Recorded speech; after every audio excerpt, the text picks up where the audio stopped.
લાઠીમાં કવિ કલાપીને પત્ર વાંચનથી અનોખી શ્રદ્ધાંજલિ વયોવૃદ્ધ સાહિત્યકાર ડોક્ટર ભૂપેન્દ્ર રાવલની પ્રેરક ઉપસ્થિતિ લાઠીના રાજવી કવિ કલાપીની 126મી પુણ્યતિથિ નિમિત્તે આરાધના ચેરિટેબલ ટ્રસ્ટ લાઠી દ્વારા અનોખો સ્મરણાંજલિ કાર્યક્રમ લાઠીના નામદાર ઠાકોર સાહેબ શ્રી કીર્તિકુમાર સિંહજીના નિવાસસ્થાને યોજાયેલા આ કાર્યક્રમમાં કવિ કલાપીના પત્રોનું ભાવવાહી વાંચન હેમાક્ષીબેન સોલંકી અને માન્યતાબેન સરવૈયા અને ભરતભાઈ પાડાએ કરીને તેમને શ્રદ્ધાસુમન અર્પણ કરવામાં આવી।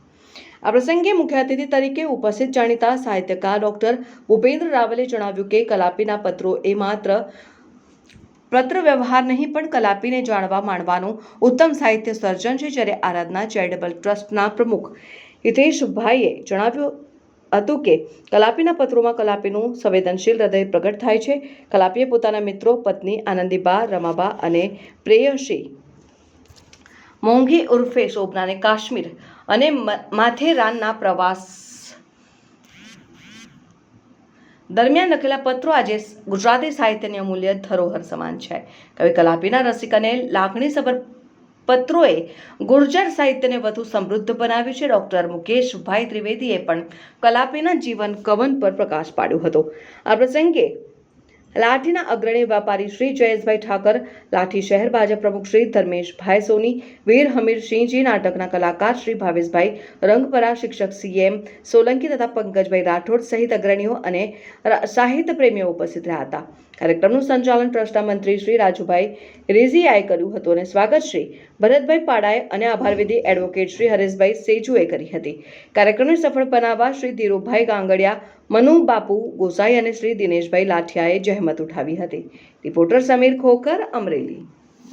મારું નામ સરવૈયા માન્યતા છે। હું આજે સુરસિંહજી ગોહિલ દ્વારા લખવામાં આવેલ પત્ર રજૂ કરવા માંગુ છું। સ્નેહીભાઈ, આપનું પોસ્ટકાર્ડ મળ્યું। કવિતા મોડી મોકલે તેનું કારણ એટલું જ છે કે એક નવી કવિતા કરવામાં આવી હતી પણ એ બની શકી નહીં। એ બાબતમાં મને નવાઈ જેવી ટેવ છે। કવિતા કરવાનું સાંભળે અને જે રસનું કાવ્ય હોય તે રસમય હૃદય હોય તો 24 લીટી 5 મિનિટનું કામ છે અને તેવા હૃદયના વેગ વિના હું કવિતા કરતો જ નથી।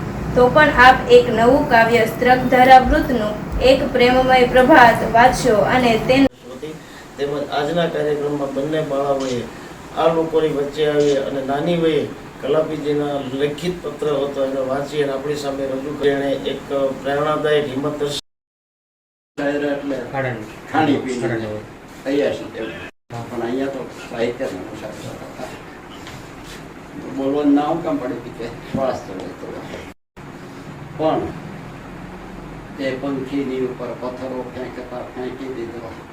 સ્વપ્નમાં જે લગ્ન કરી નાખ્યા મારા ખ્યાલથી